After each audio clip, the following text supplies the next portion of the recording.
Hello guys, welcome back to our YouTube channel ज्ञान की पढ़ाई। आज की वीडियो में हमें डिस्कस करना है why do we fall ill का पार्ट 2, जिसमें हम डिस्कस करेंगे हेल्थ और हेल्थ से रिलेटेड फैक्टर। तो चलिए।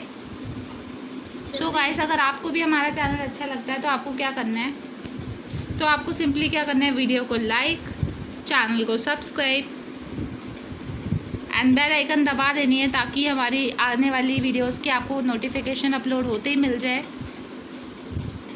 गाइस, चलिए वीडियो को स्टार्ट करते हैं। प्रीवियस वीडियो में डिस्कस करा था कि हेल्थ क्या होती है और हेल्थ वर्ल्ड हेल्थ डे कब मनाया जाता है और WHO की फुल फॉर्म। अब इस वीडियो में हमें डिस्कस करना है कि हेल्थ किन किन चीज़ों से इफ़ेक्ट होती है और किन किन चीज़ों पर डिपेंड करती है। तो सबसे पहले हेल्थ क्या होती है। It is a state of physical, mental and socially being well. मतलब कोई भी पर्सन है वो फिज़िकली, मेंटली एंड सोशली तीनों तरीके से फिट है, तो हम कहेंगे कि एक पर्सन हेल्दी है। मतलब फिज़िकली, मतलब जैसे उसकी बॉडी में कोई भी बीमारी नहीं है, कोई भी डिजीज़ नहीं है।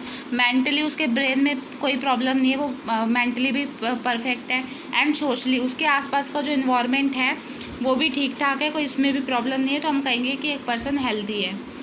और हेल्थ में दो कंडीशन पे डिपेंड होती हैं और वो नेसेसरी होती है ताकि गुड हेल्थ हो। सबसे पहली कंडीशन है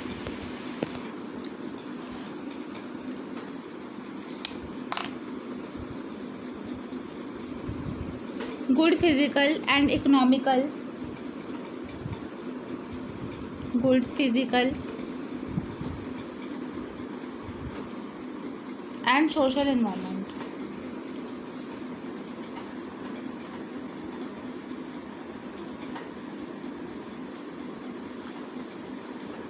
इस लाइन का मतलब क्या है कि जिस गुड फिजिकल एंड, मतलब जो हमारे आसपास जहाँ पे हम रह रहे हैं और हमारे आसपास का सोशल जो इन्वायरमेंट है वो सबसे पहले गुड हो, यानी क्लीन हो। और दूसरी बात है गुड इकोनॉमिक कंडीशन। दूसरी कंडीशन है गुड इकोनॉमिकल कंडीशन। मतलब अगर वो इकोनॉमिकली गुड नहीं है, यानी वो उसके आसपास कोई प्रॉब्लम है या इकोनॉमिकली उसकी कंडीशन ठीक नहीं है, तब भी वो उसको मेंटली वो डिस्टर्ब हो सकता है। Good physical and social environment include good and, मतलब जो पहली लाइन मैंने बताई थी good physical and social environment, ये इंक्लूड करते हैं कि क्लीन सराउंडिंग, हमारे आसपास की सराउंडिंग्स क्लीन हो, गुड सैनिटेशन और प्रॉपर गार्बेज डिस्पोजल, अच्छे तरीके से कूड़े को अच्छी तरीके से डिस्पोज करना और साफ़ पानी पीना, क्लीन ड्रिंकिंग वाटर। और good economical condition include job opportunity for earning, have nutrition, food and lead in life.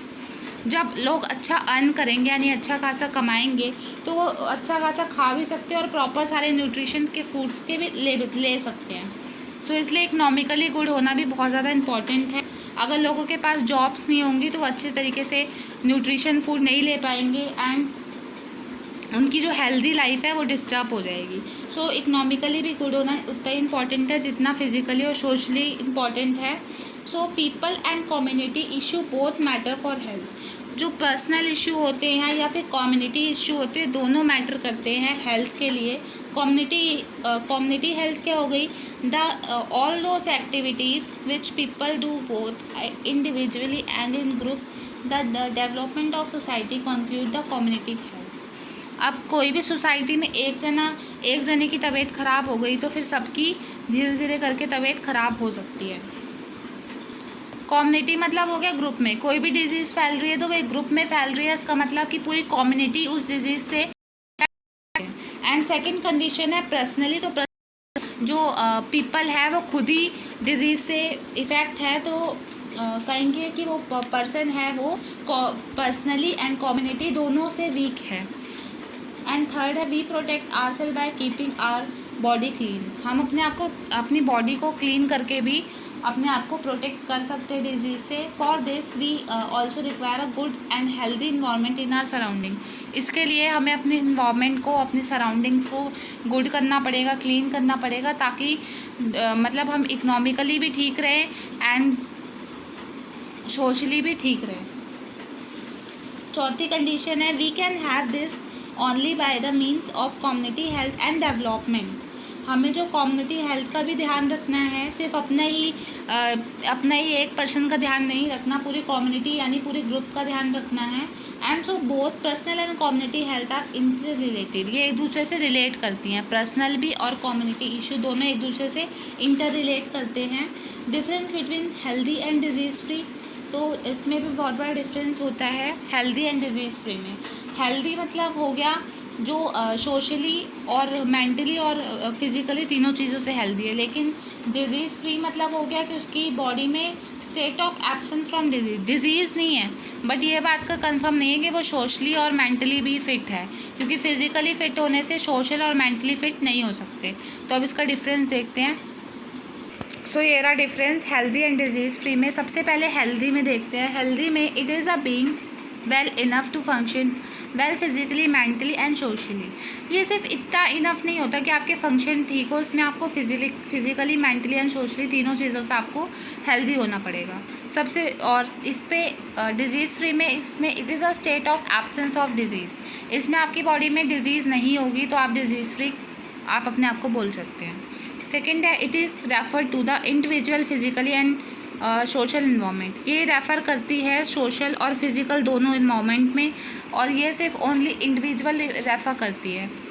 तीसरा है the individual has a good health. इसमें गुड हेल्थ आपकी कंपलसरी है, एंड द इंडिविजुअल में हैव गुड और poor health. इसमें दोनों भी हो सकती है, क्योंकि डिजीज़ फ्री में आप मेंटली और फिज़िकली तो फिट है, लेकिन मेंटली और सोशली फिट नहीं है।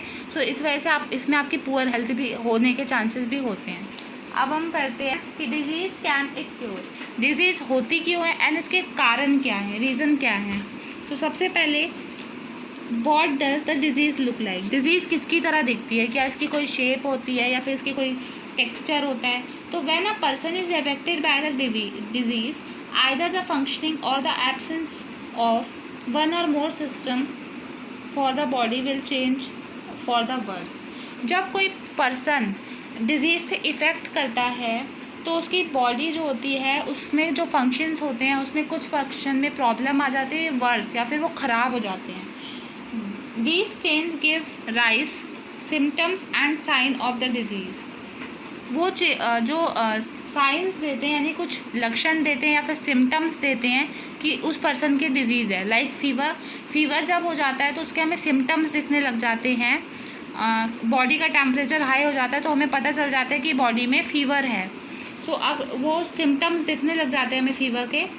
एंड थर्ड है on the basis of symptoms the physics look the sign of the particular disease and conduct the test to confirm the disease।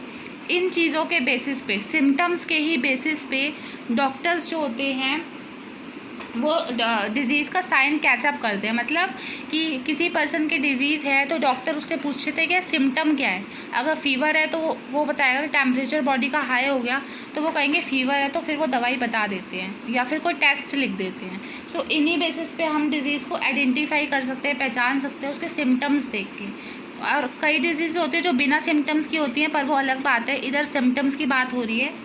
And types of disease, तो disease मैंने कल बता दिया था 2 types की होती है, एक्यूट डिजीज़ एंड कॉर्निक। एक्यूट होती है शॉर्ट टाइम पीरियड के लिए, जैसे कि एग्जांपल हो गए कोल्ड, कफ या टाइफाइड। लेकिन कॉर्निक डिजीज़ जो होती है वो बहुत ज़्यादा लॉन्ग पीरियड ऑफ टाइम के लिए होती है, मतलब बहुत ज़्यादा टाइम के बाद वो ख़त्म होती है, तो उसका नाम है cold cough diabetes, tuberculosis and elephantiasis. ये डिजीज़ होती है जो कि कॉर्निक डिजीज़ होती हैं। एंड कॉजेज़ ऑफ डिजीज़, अब डिजीज़ के कारण क्या है। डिजीज़ हो गई, पता चल गया कि सिम्टम्स होते हैं इसके अंदर, बट है क्या डिजीज़, इसके कारण क्या है। तो diseases are caused by pathogens like virus, protozoa, worms, bacteria, fungi etcetera.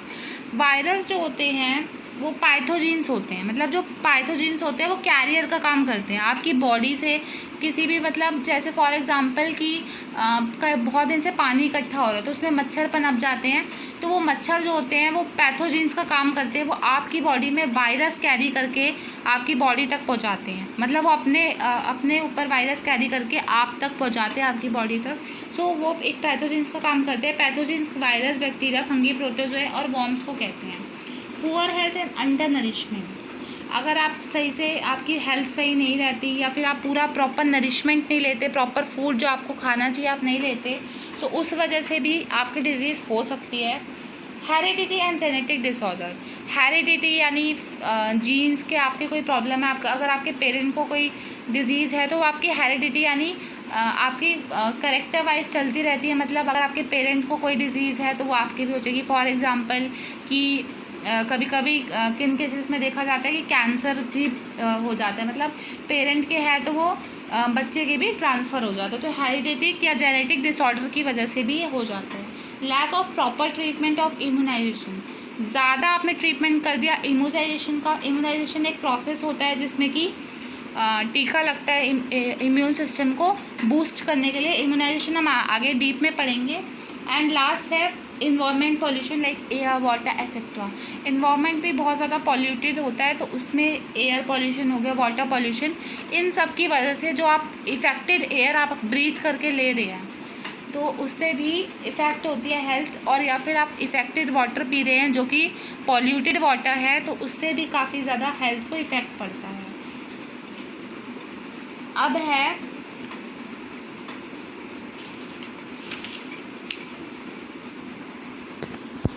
तो इसीलिए बहुत ज़रूरी है कि हम अपने आसपास के इन्वायरमेंट को, अपने आसपास की सोसाइटी को और अपने आसपास की सराउंडिंग्स को क्लीन रखें ताकि हमें कोई भी डिज़ीज़ ना हो। सो अब कल जो हमारी वीडियो आएगी उसमें हम डिस्कस करेंगे infection disease and non infection disease. तो आप उस वीडियो को बिल्कुल स्किप मत करना क्योंकि वो वाली वीडियो काफ़ी ज़्यादा हेल्पफुल है आपके लिए। सो गाइस, अगर आपको हमारी ये वीडियो अच्छी लगी, आप इससे कुछ भी सीख रहे हैं तो आप इस वीडियो को लाइक कीजिए, हमारे चैनल को सब्सक्राइब कीजिए एंड कमेंट बॉक्स में कमेंट करिए ताकि हमें मोटिवेशन मिले। Thank you.